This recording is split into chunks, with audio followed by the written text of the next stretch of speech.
Hello Lakwachero, what's up guys? This is Sean Pili for Shano Lakwachero Kitchen Channel.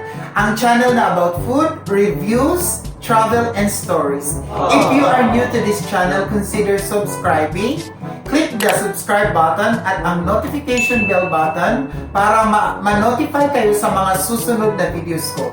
Please tapusin ninyo ang video na to dahil i-review ko ngayon ang nabili kong multi-cooker online 7 months ago. Let's go!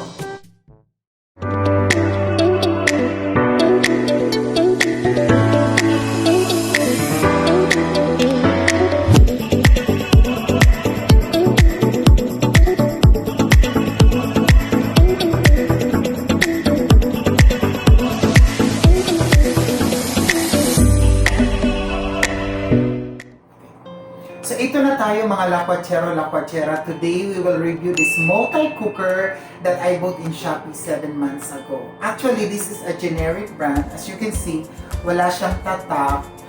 And it comes with accessories. Ito yun, yung steamer. Tapos may sarili siyang cord. Ayan yung cord niya pang saksak. Tapos, mabibili nyo ito in different colors. I think merong blue, cream, white. So, available po ito sa Lazada and Shopee. At meron ding mga online store na available sa Facebook. Pwede nyo tingnan. Itong isa, nabili ko to, itong isa, $749. 7 months ago. Tapos, nagustuhan ko siya, so bumili ulit ako ng isa. This is another $429 naman.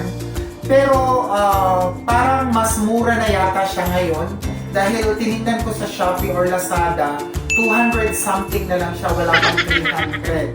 Between 297 to 521 na lang siya ngayon. Kung apprehensive kayo na mag-online or bilhin ito sa mga online, i-check ninyo whether ang inyong kitchen or appliance center nakikarry nito kasi usok-uso na ito ngayon. Pagdating sa functionality, I would say na this is perfect para sa mga lifestyle na kagaya ko, right? Like me right now, nandito ako ngayon sa aking condominium with a roommate. So ito yung kitchen ko, small micro-living lang kami.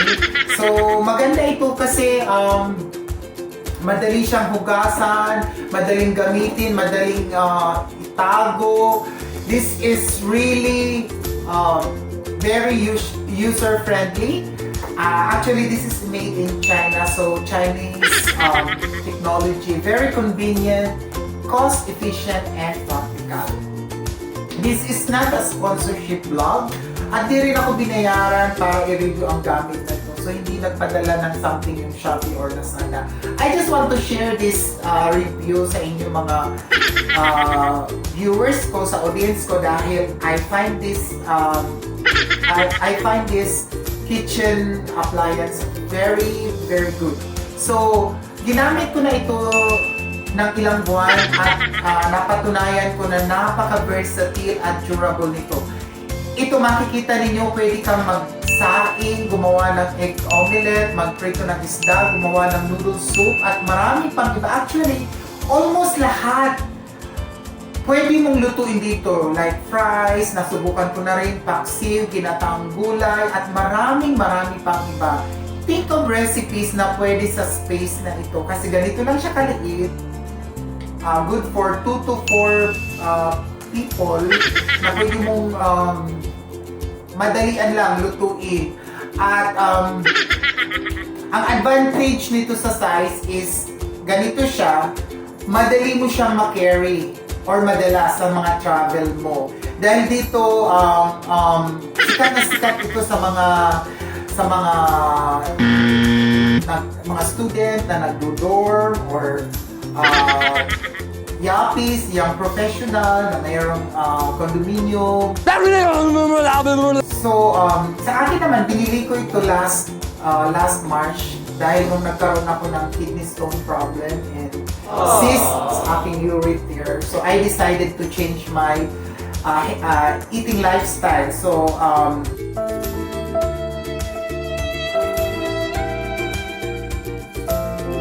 nagpapakulo lang ako ng mga gulay, root crops like kamote, saba, patatas, at itlog. Usually, ang diet ko is made up of itlog, prutas, gulay, so madali siyang gawin dito.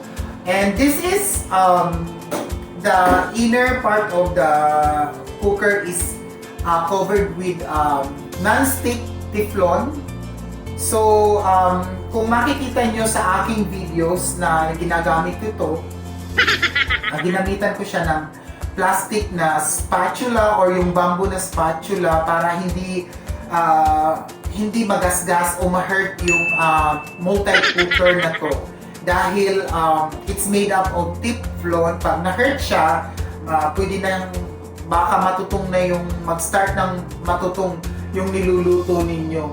Pagdating naman sa cleaning and maintenance, madali lang itong hugasan. As you can see, hugasan ko ito ngayon. Madali lang siyang hugasan.